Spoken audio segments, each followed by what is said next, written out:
ठीक, जो अपना आज का टॉपिक है उसका नाम है entry of America in war. इसको हम लोग 3 हेडिंग में समझेंगे। ठीक, छोटी छोटी 3 हेडिंग से बहुत जल्दी खत्म हो जाएंगे। देखो सबसे पहली हेडिंग क्या है, हम ये समझेंगे कि अमेरिका की एंट्री से पहले वॉर में क्या चल रहा था। देखो ये लिखा हुआ है। ठीक, उसके बाद हम ये समझेंगे कि अमेरिका ने ऐसा क्या अमेरिका को जरूरत पड़ी कि अमेरिका ने वॉर में एंट्री ली, रीजंस फॉर यूएसए एंट्री। अच्छा, जब अमेरिका फाइनली एंट्री ले लेता है जिन जिन रीजंस की वजह से, तो अमेरिका का वॉर पे इंपैक्ट क्या पड़ा, वो ये लिखा हुआ। After USA entry war ended, war खत्म हो गई। कैसे खत्म हो गई, ठीक। अब इसके बाद का जो है वो कल पढ़ेंगे। उसमें क्या है, अभी तो यहाँ वॉर खत्म हो जाएगी, पर अब जो हारा है उससे कुछ कुछ एरियाज लिए जाएंगे, उस पे कुछ कुछ ट्रीटीज लगाई जाएंगी ना, वो कॉन्सिक्वेंसेस है। Treaty of Versailles, treaty of Sevres, treaty of Saint Germain League of Nations, ये कल की कहानी है। आज अपने को 3 हेडिंग्स पढ़नी है। पहली कि यूएसए के एंट्री से पहले वॉर में क्या चल रहा था, दूसरा यूएसए ने वॉर में एंट्री क्यों ली, तीसरा जब यूएसए ने वॉर में एंट्री ली तो हुआ क्या। ठीक, पहली चीज देखो, इतनी बातें तो तुम लोग बार बार समझ गए हो कि जो यूएसए जो वर्ल्ड वॉर थी वो शुरू हुई 1914 में और खत्म हुई 18 में। लड़ी गई 2 पावर्स के बीच, अलाइड पावर और सेंट्रल पावर। अलाइड पावर में इसके अलावा कोई और नहीं, सेंट्रल पावर नहीं है सब। ठीक, अच्छा, तो शुरू होती है 1914 में, खत्म होती है 18 में। पर 14, 15, 16 3 साल यूएसए इसको ज्वाइन नहीं करता है। यूएसए ज्वाइन करता है इसको 1917 में। दूसरी बात हमें क्या जाननी, ये जो वॉर लड़ी जा रही थी ये 2 फ्रंट्स में लड़ी जा रही थी, ये भी बताया था। ये वाला जो हिस्सा है इसको कहते हैं वेस्टर्न फ्रंट, ये वाला जो हिस्सा है इसको कहते हैं ईस्टर्न फ्रंट। वेस्टर्न फ्रंट में जर्मनी, ऑस्ट्रिया, हंगरी साथ में है और इनके खिलाफ खड़े हैं बेल्जियम, फ्रांस, ब्रिटेन और इटली। ठीक, इस फ्रंट पे बहुत लड़ाइयां चलती हैं, जैसे बैटल ऑफ मान बात करी थी, battle of Verdun, battle of Somme, trench warfare. ठीक, ये जो 4 लड़ाइयां हमने नाम लिए, ये 14 में चलती हैं, 15 में चलती हैं, 16 में चलती हैं। पर इन लड़ाइयों की खास बात ये थी, इसमें करोड़ों आदमी मर गए, करोड़ों सोल्जर्स मर गए, पर इसका रिजल्ट नहीं निकला कि इस फ्रंट पे विनर कौन सा ग्रुप है। जर्मनी, ऑस्ट्रिया, हंगरी जो कि सेंट्रल पावर्स है वो विनर है, कि allied powers Britain, Belgium, France और इटली कि ये विनर्स हैं। ठीक, इतनी लड़ाइयां लड़ी, इतने करोड़ों लोग मरे, इतना मनी, पैसे, वेपन्स, हर चीज का लॉस हुआ, पर इस फ्रंट पे तय नहीं हो पाया कि जीता कौन। क्यों तय नहीं हो पाया, सवाल ये आता है, क्यों तय नहीं हो पाया? क्योंकि लोग एग्जॉस्ट हो चुके थे। एग्जॉस्ट नहीं हो चुके थे। इसका जवाब ये है, war become still due to trench warfare. Trench warfare जो है बैटल ऑफ मान का कॉज है कि तीनों वॉर का कॉज है? तीनों वॉर के बाद का कॉज है। जब बैटल ऑफ मान में ये चीज हुई तो उसके बाद जितनी बैटल्स थी जब वो खत्म होती तो ये लोग गड्ढे खोद लेते थे, क्योंकि बैटल ऑफ मान के बाद जो ट्रेंच वॉरफेयर बना वो अदर बैटल्स के लिए इंस्पिरेशन जैसा बन गया कि अब इसके बाद हमें गड्ढा ही खोदना है। अब जैसे इटली और ऑस्ट्रिया हंगरी एक बार वॉर करते हैं, याद है इटली डिक्लेयर करता है ना ऑस्ट्रिया हंगरी पे वॉर, अलाइड को ज्वाइन करने के बाद इन दोनों में वॉर होती है, रिजल्ट नहीं निकलता है, इटली और ऑस्ट्रिया हंगरी ट्रेंच खोद देते हैं। अच्छा, इनके ट्रेंचेस बहुत डेंजर होते हैं क्योंकि ये टोटल पहाड़ी एरिया है, तो ये लोग पहाड़ों पे ट्रेंचेस खोदते हैं, जाके फोटो सर्च करना। ठीक ठीक, ये लोग पहाड़ों पे ट्रेंचेस खोदते हैं। दूसरी बात क्या है, इन दोनों में ये 3-4 साल बैटल चली 1917 तक, कोई रिजल्ट नहीं निकल पाया। देखो यहाँ लिखा है, but till 1917 no nation was a clear winner on western front. War became still due to trench warfare. War battles होती थी, लोग मारे जाते थे, फिर ये लोग जमीन के अंदर गड्ढे खोद लेते थे।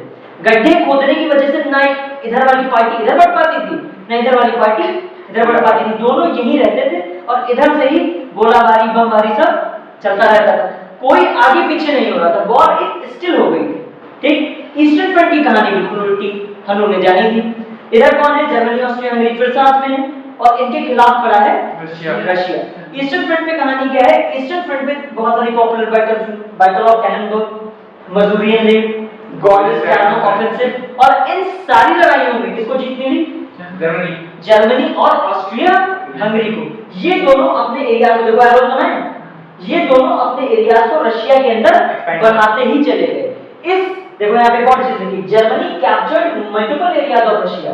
जर्मनी ने रशिया के मल्टीपल एरियाज को कैप्चर किया। हमने लिखवाया Belarus, Ukraine, Latvia, Lithuania, Poland. ठीक, ये सारे एरिया जर्मनी, ऑस्ट्रिया, हंगरी ने रशिया के कैप्चर करे।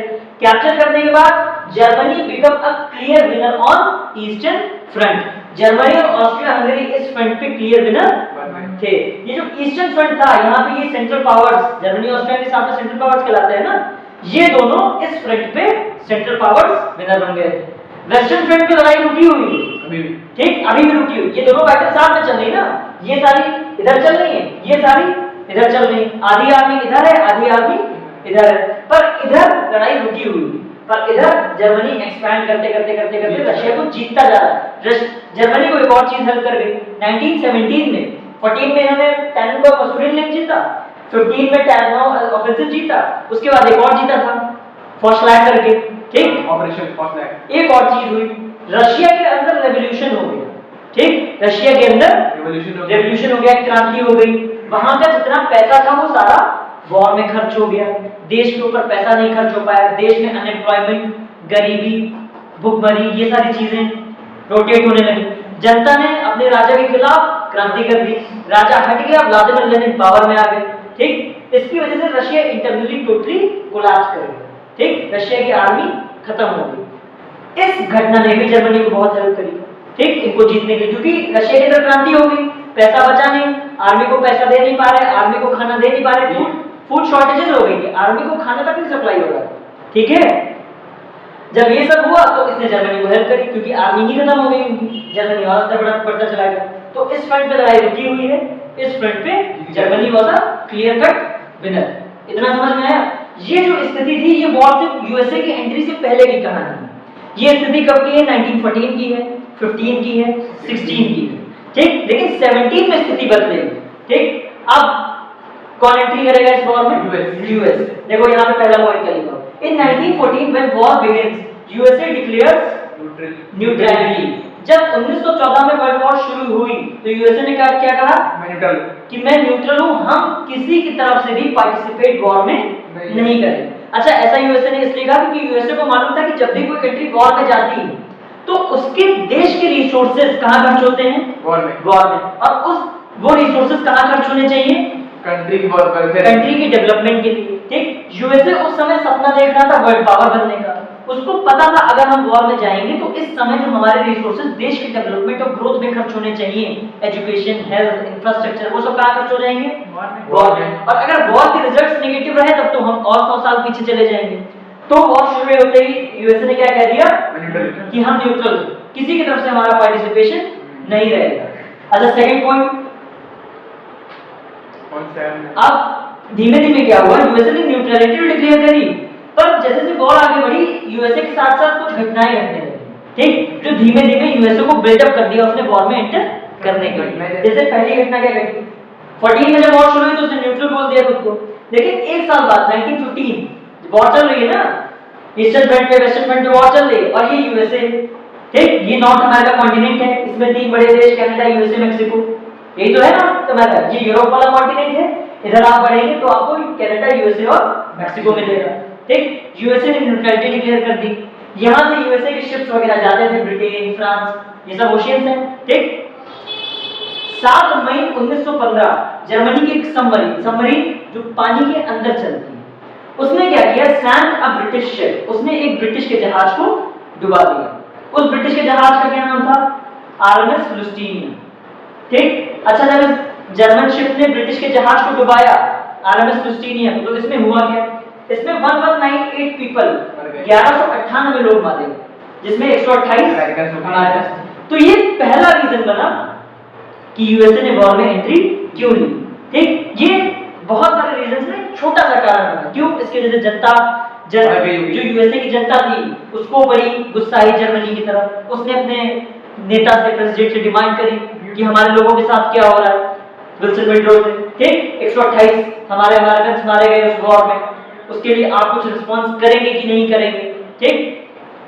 पर जैसा कि जानते हो नेताओं को जनता की तो पड़ी होती नहीं, वो उस इमोशन को खाली यूज करते हैं, ठीक। जब इन्होंने वॉर में एंट्री ली तो इन्होंने इस इमोशन को यूज किया कि देखो हमारे 128 मारे गए थे, हम जा रहे हैं वॉर में। लेकिन जैसे जैसे तुम आगे बढ़ोगे तुम्हें पता चलेगा कि और भी बहुत बड़े बड़े कारण थे कि यूएसए ने वॉर में एंट्री क्यों ली। यूएसए को वॉर करनी थी, यूएसए को वॉर नहीं करनी थी, यूएसए को वॉर से बेनिफिट लेना था, ठीक। अभी इन्हीं वॉर में तुमको पता चल जाएगा, यूएसए को वॉर से बेनिफिट लेना। लेकिन जब उसके बेनिफिट, उसके प्रॉफिट पे सवाल आ गया वॉर कर देगा। Then USA entered the war.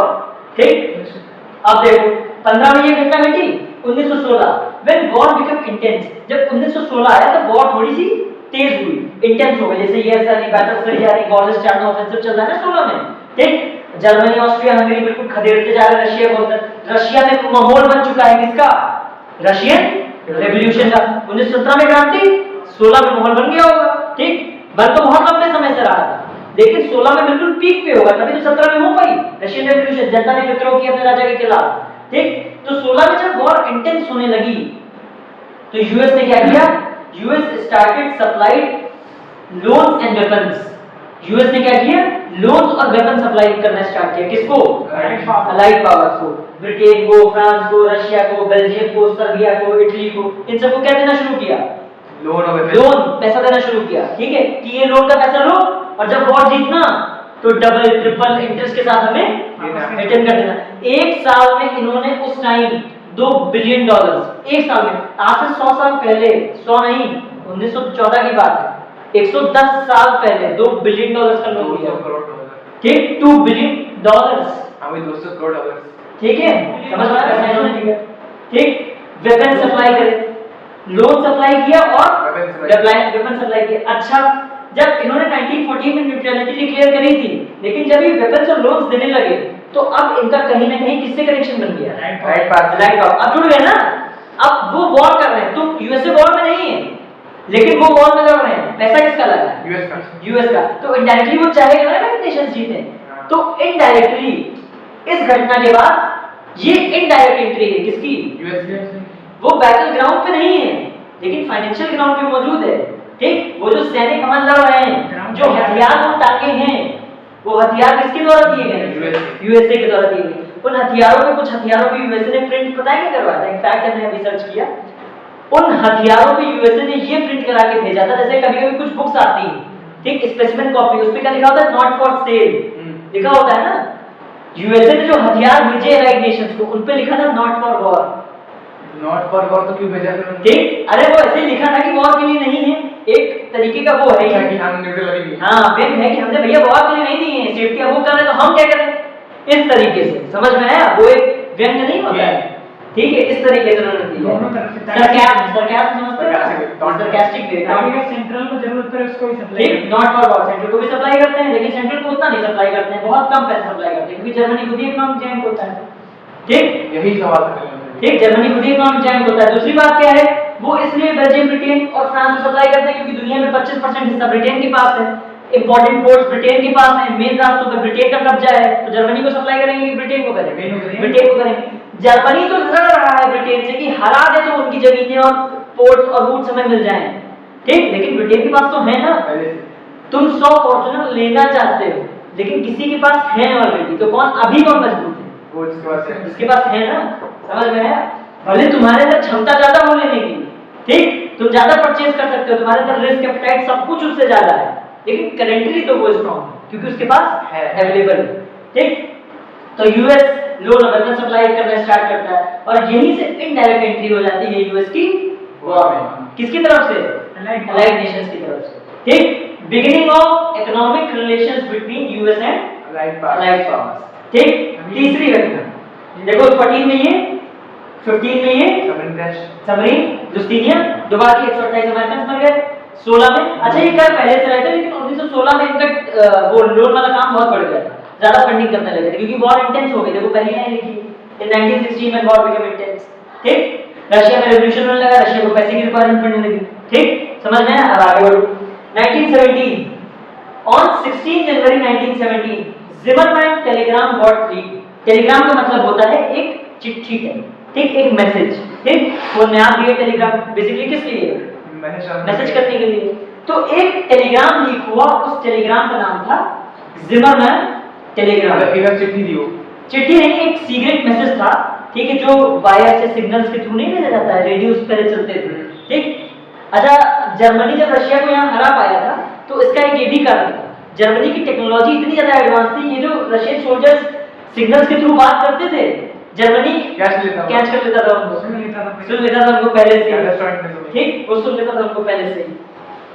अच्छा, एक जिमरमैन टेलीग्राम लीक हो गया। जिमरमैन टेलीग्राम क्या था? सवाल आता है, जिमरमैन टेलीग्राम एक सीक्रेट मैसेज था जो कि जर्मनी ने मैक्सिको को भेजा, ठीक। और जर्मनी ने मैक्सिको से ये कहा था कि ज्वाइन सेंट्रल पावर्स, हमें ज्वाइन कर लो, जर्मनी, ऑस्ट्रिया, हंगरी और मैक्सिको आओ साथ में आ जाए और किस पे अटैक कर दो, यूएसए पे अटैक कर दो। क्यों अटैक कर दो, उसने उसका कारण भी बताया कि तुम दोनों में पहले एक वॉर हुई थी मैक्सिको और यूएसए में, और तुम्हारे कुछ एरियाज चले गए थे, हम तुम्हें सपोर्ट करेंगे, अटैक यूएसए, और जब हम वॉर जीतेंगे तो हम तुम्हें टेक्सास, एरिजोना और न्यू मैक्सिको दिलवा देंगे, जो कि तुम्हारा पिछले वॉर में चला गया था, अटैक यूएसए। अच्छा, जर्मनी ने क्यों कहा यूएसए पे अटैक करने के लिए? क्योंकि वो उसको लोन दे रहा है, वेपन। हाँ, वो उनके दुश्मनों को फंडिंग दे रहा है। दीदी मुझे ये पता था, पर हाँ, ये भी एक कारण है क्योंकि ज्योग्राफिकली लोकेशन पास है, ठीक, ये एक रीजन है। दूसरा क्या है, वो उनके दुश्मनों को फंडिंग दे रहा है, इसलिए वो इधर फंडिंग दे रहा है, उनको इधर एंगेज कर दो, फंडिंग रुक जाएगी, ठीक। एंगेज कराने के लिए मैक्सिको को यूएसए के साथ एंगेज कराने के लिए कि वो फंडिंग जो जा रही है वो थोड़ी फंडिंग का प्रोसेस ढीला पड़े, जो फंडिंग में जोर है वो थोड़ा कम पड़ जाए, ठीक है, समझ में आया? इसलिए उसने मैक्सिको को क्या भेजा, Zimmerman Telegram.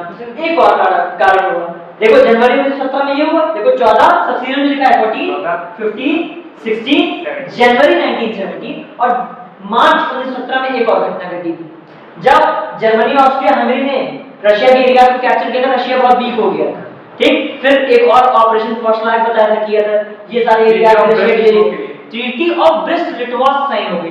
Treaty of breast लिटवास क्या है, रशिया और जर्मनी के बीच में एक एग्रीमेंट है, एक फॉर्मल एग्रीमेंट है, समझौता है, जिसमें रशिया ये कहता है ठीक है भैया, हम वॉर से बाहर जा रहे हैं और अब हम इस फ्रंट पे नहीं लड़ पाएंगे क्योंकि हमारी क्षमता नहीं बची, हमारे देश में क्रांति हो चुकी है, पैसा भी नहीं बचा है, ना हमारे पास फूड की सप्लाई है हमारे सोल्जर्स को देने के लिए, ठीक। इस ट्रीटी के थ्रू, इस समझौते के थ्रू, ट्रीटी ऑफ ब्रेस्ट लिटवास के थ्रू रशिया वॉर से बाहर हो जाता है। अच्छा, बाहर होता है तो अपने ये सारे एरियाज भी किसको दे देता है, जर्मनी को दे देता है। जब ये सारे एरियाज जर्मनी के पास जाते हैं तो यहाँ पे बहुत सारी इंडस्ट्रीज होती है, वो भी जर्मनी के पास चली जाती है, जर्मनी इस फ्रंट पे और पावरफुल हो जाता है, ठीक। इस घटना से यूएसए को लगता है कि भैया अगर जर्मनी इतना पावरफुल हो गया है तो अब ये वेस्टर्न फ्रंट पे भी लड़ाई जीत लेगा, और अगर जर्मनी वेस्टर्न फ्रंट पे भी लड़ाई जीत लेगा तो जो हमने लोन का पैसा दिया है अलाइड नेशंस को वो वापस कहां से आएगा, क्योंकि वो सारे एरिया तो जर्मनी के अंदर चले जाएंगे, जर्मनी में पैसा तो वापस देगा नहीं, ठीक। तो ये जो हमारा इकोनॉमी गई है, हमारा पैसा वहां लगा है, तो इस पैसे की वसूली कैसे होगी, जब ये जीतेंगे। 6 April 1917 USA declares war on Germany central powers, ठीक। 6 अप्रैल है, मार्च में ट्रीटी ऑफ ब्रेस्ट लिटवास साइन हुई, हाँ, अप्रैल को अप्रैल में वॉर डिक्लेयर कर दिया, 6 अप्रैल। यही सब रीजन बताया मुझे उसने, यूएस वाले ने। किसको, जनता को? जनता को तो बताया वो 128 कर गए, वही बस और क्या, जनता की सब हो जाती है, ठीक, समझ में आया? ये कुछ कारण थे जिनकी वजह से यूएसए वॉर में एंटर करता है। सबसे पहले न्यूट्रल डिक्लेयर करता है, फिर उसका एक जहाज उड़ाया जाता है 1915 में, फिर 16 में वो सप्लाई करना शुरू करता है, तो कहीं ना कहीं इसके रिलेशंस बन जाते हैं अलाइड नेशंस के साथ, वो लिखे अलाइड नेशंस, ठीक। फिर 17 में जनवरी 17 में टेलीग्राम लीक हो जाता है जिमरमैन का, जिसमें मैक्सिको पे वॉर मैक्सिको वॉर डिक्लेयर करना चाहता है जर्मनी के साथ मिलकर, किस पे, यूएसए पे, ठीक। फिर ट्रीटी ऑफ ब्रेस्ट लिटवास जर्मनी और रशिया में साइन हो जाती है, रशिया अपनी हार एक्सेप्ट करता है और ये सारे एरियाज किसको ट्रांसफर करता है, जर्मनी को। ये ट्रीटी यूरोप के इतिहास में सबसे बड़े लैंड ट्रांसफर की भी बात करती है कि इससे ज्यादा जमीन, बताया था ना, इससे ज्यादा जमीन किसी ट्रीटी में इससे पहले ट्रांसफर नहीं करी गई थी, ठीक। जर्मनी बहुत स्ट्रांग हो जाता है, यूएसए को लगता है कि अगर जर्मनी इतना स्ट्रांग हो गया कि वेस्टर्न फ्रंट को भी जीतेगा और जो हमारा पैसा अलाइड नेशंस पे लगा है वो रिटर्न नहीं आएगा, हमारी इकोनॉमी को एक बहुत गहरा नुकसान होगा। Then 6 April 1917 USA declares war on Central Powers, समझ में आ गया, ठीक। अब देखो वॉर की स्थिति पहले समझ गए क्या थी, कि वेस्टर्न फ्रंट में लड़ाई रुकी हुई थी, ईस्टर्न फ्रंट पे जर्मनी जीत गया था, ठीक। यूएसए क्यों एंटर किया समझ गए, ये सब कारण थे। अब लास्ट हेडिंग, जब यूएसए एंटर कर गया तो हुआ, यूएसए ने सबसे पहले अपनी आर्मीज भेजी फ्रांस, क्योंकि यहीं के थ्रू लड़ाई हो रही थी, ठीक। अलाइड पावर्स को अपनी आर्मीज भेजी, 2 लाख यंग डायनेमिक और बहुत अच्छे वेपन से, एडवांस वेपन से लैस सैनिक कहां लैंड करे, फ्रांस। किसकी हेल्प करने, अलाइड नेशंस की हेल्प करते हैं। इन सब ने मिलके ब्रिटेन, बेल्जियम, फ्रांस, इटली, इन सब ने मिलके एक अटैक लॉन्च किया। उस अटैक का नाम है 100 डेज ऑफेंसिव की 100 दिन में हमें जर्मनी और ऑस्ट्रिया हंगरी खत्म चाहिए। ठीक, उन्होंने 100 डेज ऑफेंसिव लॉन्च किया अलाइड नेशंस ने मिलके, जिसमें यूएसए भी शामिल था। ठीक, यूएसए ने ही बेसिकली ये प्लान बनाया था। इसमें ब्रिटेन, बेल्जियम, फ्रांस, इटली को अपने साथ लिया था। उन लोगों ने मिलके जर्मनी, ऑस्ट्रिया हंगरी पे 100 डेज ऑफेंसिव लॉन्च किया। उस 100 डेज ऑफेंसिव में उसने जर्मनी और ऑस्ट्रिया हंगरी को डिफीट कर दिया, बहुत बुरी तरीके से डिफीट कर दिया। जर्मनी वॉर हार जाता है और जर्मनी को फोर्स किया जाता है एक चीज साइन करने के लिए जिसका नाम है आर्मिस्टिस। कब? 11 नवंबर 1918। वॉर में तक कब हुआ है? 6 अप्रैल 1917। 5 से 6 महीने के अंदर वॉर खत्म। एक साल ठीक? 5 से 6 महीने। एक साल नहीं, हाँ एक साल 5 से 6 महीने के अंदर वॉर खत्म। समझ में आ गया? 11 नवंबर 1918 को जर्मनी एक आर्मिस्टिस साइन करता है। अब सवाल है कि ये आर्मिस्टिस क्या होता है? आर्मिस्टिस एक तरीके का फॉर्मल एग्रीमेंट होता है जो ये कहता है कि अब हम वॉर को रोक रहे हैं। ठीक, एक सीज फायर कि ठीक है अब कोई वॉर नहीं करेगा हमारी तरफ से, हम अपनी हार एक्सेप्ट करते हैं, प्लीज स्टॉप द वॉर। ठीक, और जब ये आर्मिस्टिस साइन किया जाता है तो उसके कुछ दिन बाद ट्रीटी साइन की जाती है। ट्रीटीज क्या होती है? आर्मिस्टिस और ट्रीटी में अंतर क्या है? जैसे दो लोग लड़ रहे हैं और वो थक गए हैं बहुत ज्यादा, तो वो दो लोग कहेंगे ठीक है टाइम आउट, 5 मिनट बैठ लेते हैं फिर देखेंगे क्या करना है। तो आर्मिस्टिस एक तरीके का टाइम आउट, ठीक, जिसके बाद क्या साइन करा जाता है? ट्रीटी। कि अब तुम हार गए थे ना, ठीक है, बहुत लड़ चुके थे, हमने तुमको हरा दिया था, तुमने कहा भैया प्लीज अब मत मारिए, तो हमने कहा ठीक है 5 मिनट बैठो, हम भी थोड़ा थक गए, हम भी 5 मिनट बैठ लेते हैं। ठीक, अब उसने अपनी हार एक्सेप्ट कर ली, इसी को कहते हैं आर्मिस्टिस। जर्मनी ने 11 नवंबर 1918 को क्या साइन कर दिया? आर्मिस्टिस साइन कर दिया। आर्मिस्टिस जब साइन किया तो उसके बाद अभी टाइम आउट हो गया, जर्मनी हार एक्सेप्ट करके बैठ गया है। उसके बाद क्या हुआ? फिर ट्रीटी साइन करी गई कि अब हार गए हो, अभी जो लड़ाई हुई अब इसका खर्चा भी तो दोगे, अब हम तुमको बताएंगे कि कितना खर्चा दोगे, कितने एरियाज दोगे, उसके लिए कुछ टाइम लगेगा। तो आर्मिस्टिस साइन कर दिया 1918 में। फिर 1919 में ट्रीटी ऑफ वर्साइल्स जो कि जर्मनी पे लगाई गई, जिस ट्रीटी में बताया गया कि जर्मनी ने कौन से एरियाज देगा, कितना पैसा पे करेगा, सब चीजें जर्मनी को बताएगी। वो कल पढ़ेंगे। वो है अभी इतना समझो कि जब यूएसए वॉर में एंट्री करता है तो 100 डेज ऑफेंसिव लॉन्च करता है जर्मनी, ऑस्ट्रिया, हंगरी के खिलाफ अलाइड नेशंस के साथ मिलके, जिसमें वो जर्मनी को वॉर हरा देता है। जर्मनी आर्मिस्टिस साइन करती है। ठीक, जर्मनी खत्म वॉर से, आर्मिस्टिस साइन करती है 11 नवंबर 1918। इसी एक महीने के अंदर, जो अक्टूबर नवंबर वाला महीना है ना 1918, इन्हीं 2 महीनों के अंदर ऑस्ट्रिया हंगरी भी वॉर से बाहर हो जाता है। ऑस्ट्रिया हंगरी वॉर से क्यों बाहर होता है? इंटरनली कोलैप्स कर जाता है, उसकी इकोनॉमी खत्म हो जाती है, उनके पास पैसा नहीं कि वो वॉर लड़ सके। दूसरी बात, ऑस्ट्रिया हंगरी बहुत अलग अलग कल्चर्स और लैंग्वेजेस के लोगों से मिलकर बना था। वो कल्चर्स और लैंग्वेजेस के लोग नेशनलिस्ट मूवमेंट अंदर देश में करने लगते हैं कि हमें अपना देश दो, हमें अपना देश दो, हमें अपना देश दो। ठीक, तो Austria Hungary internally collapse, by economy खत्म, पैसा नहीं बचा है वॉर करने के लिए। दूसरी चीज नेशनलिस्ट मूवमेंट, अलग अलग भाषा कल्चर के जो लोग हैं वो सब लोग अपना देश मांगने लगे थे। इस अंपायर में एकता नहीं बची, ठीक है, यूनिटी खत्म हो गई।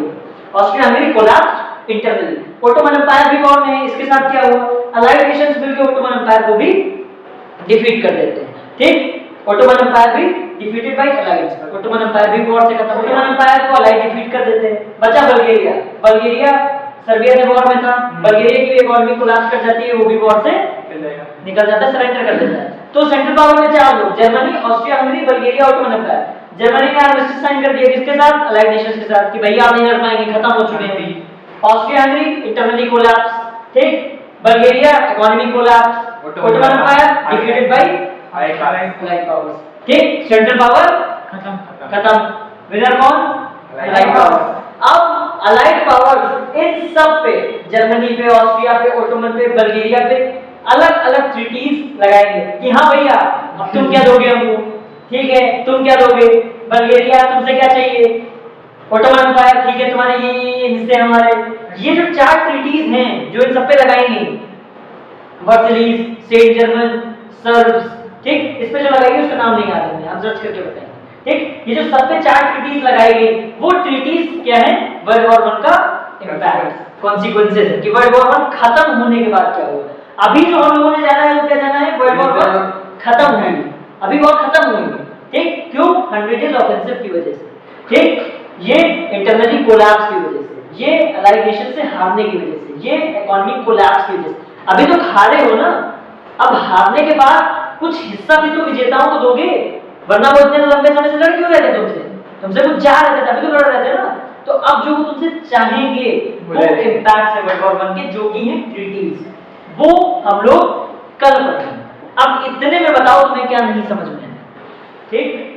ये वॉर से पहले की स्थिति थी, वॉर चल रहा था, 14 चला, 15 चला, 16 चला, वेस्टर्न फ्रंट पे कुछ रिजल्ट नहीं निकला, 17 पे जर्मनी, ऑस्ट्रिया, हंगरी रशिया का आधा हिस्सा जीत गए, ठीक। फिर कुछ घटनाएं घटी, पहले डिक्लेयर इसने न्यूट्रल किया यूएसए ने खुद को, फिर उसका जहाज डुबा दिया गया ब्रिटेन का, जिसमें 128 अमेरिकन मरे, फिर उसने पैसा देना शुरू किया यूनाइटेड नेशंस को, ठीक, तो इसके इकोनॉमिक रिलेशंस बन गए।